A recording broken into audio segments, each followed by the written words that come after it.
સેમિફાઇનલમાં પહોંચશે કે નહીં એ મહાપ્રશ્ન છે. ખરેખર તમને શું લાગે છે, પહોંચશે કે નહીં? અરે પહોંચવું જ પડે ને, આપણે તો ચેમ્પિયન બનવાનું છે ભાઈ.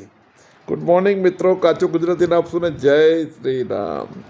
સાઉથ આફ્રિકાએ હરાયા ખરાબ રીતે, અને આ બાજુ વેસ્ટ ઇન્ડિઝે ઝિમ્બાબ્વેને ખરાબ રીતે હરાયું. અને એ બી ખરાબ રીતે છે કે વેસ્ટ ઇન્ડિઝ અત્યારે નંબર 1 પર છે, સાઉથ આફ્રિકા નંબર 2 પર છે, ભારત નંબર 3 પર છે, અને ઝિમ્બાબ્વે નંબર 4 પર. એ જ ઝિમ્બાબ્વે જેણે ઓસ્ટ્રેલિયાને હરાયેલું, એ જ ઝિમ્બાબ્વે.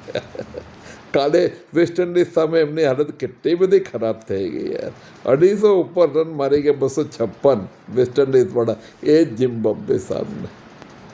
અને 110ની આજુબાજુ આ લોકોનું બંડાર, 110 થોડા વધારે કરી ગયા છેલ્લે, પણ બંડાર આઉટ થઈ ગયા એનો. એટલે એક જ ટીમ એક દિવસે શું પરફોર્મ કરે, બીજા દિવસે શું કરે, એનું આખું જુદું જ હોય છે. એટલે ભારત માટે ભારતનો કોઈ પ્રોબ્લેમ જ નથી. હવે ભારતના જે પ્રોબ્લેમ હતા મેં વાત કરી, એ જો સુધારી લે તો પછી કોઈ પ્રશ્ન જ નથી. અક્ષરને લેવાનો છે કે કુલદીપ લેવાનો છે, ને અક્ષર પ્રેફરેબલ એટલા માટે છે કે વાઇસ કેપ્ટન છે.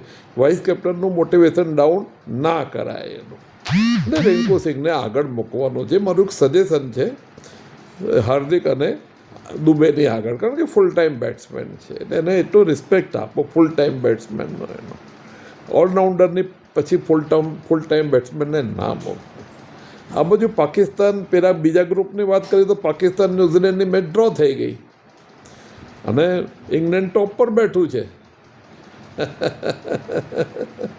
આવું છે. શ્રીલંકા છેલ્લો નંબર છે. હવે ત્યાં બી ઇન્ટરેસ્ટિંગ છે, અહીંયા બી ઇન્ટરેસ્ટિંગ છે. પણ મને પોતાને એવું લાગે છે કે ભારત આગળ આવશે જ. ભારતે શું કરવું પડશે?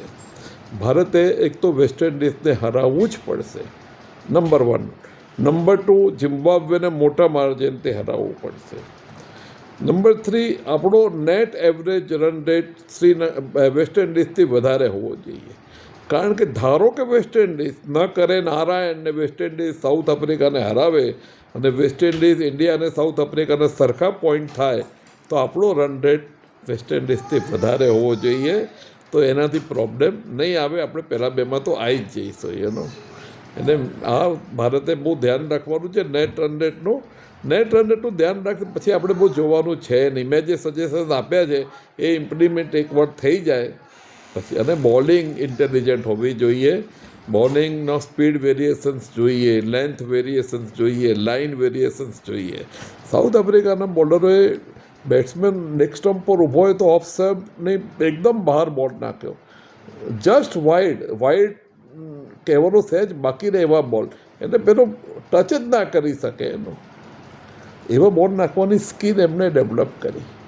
બેટિંગ સ્કિલ એમણે એવું સાઉથ આફ્રિકાએ કહ્યું કે ભાઈ અમે વરુણ સામે વરુણનો ખૂબ અભ્યાસ કરીને આવ્યા છીએ, અને વરુણને કેવી રીતે ન્યુટ્રલાઇઝ કરવો એ અમે ટ્રેનિંગ લીધેલી છે.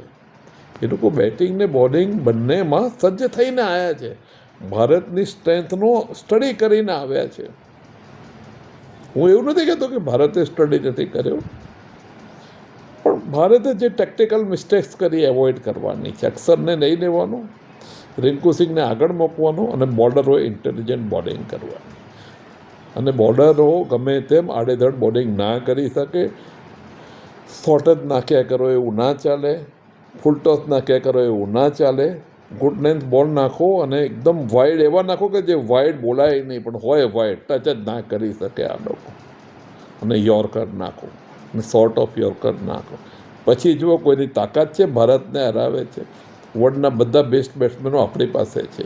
મોટો ફાયદો એ છે કે ઓસ્ટ્રેલિયા તો પહેલેથી જ સુપર 8માં છે જ નહીં. એનો સૌથી મોટો ફાયદો એ છે કે ઇન્ડિયા સેમિફાઇનલમાં આવીને ઓસ્ટ્રેલિયા સામે ઇન્ડિયાને ટેન્શન એ તો છે જ નહીં.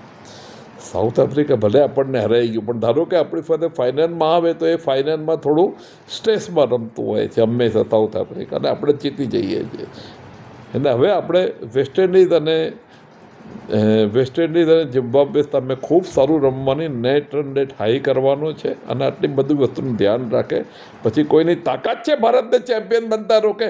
કોઈની તાકાત નથી. Let S C.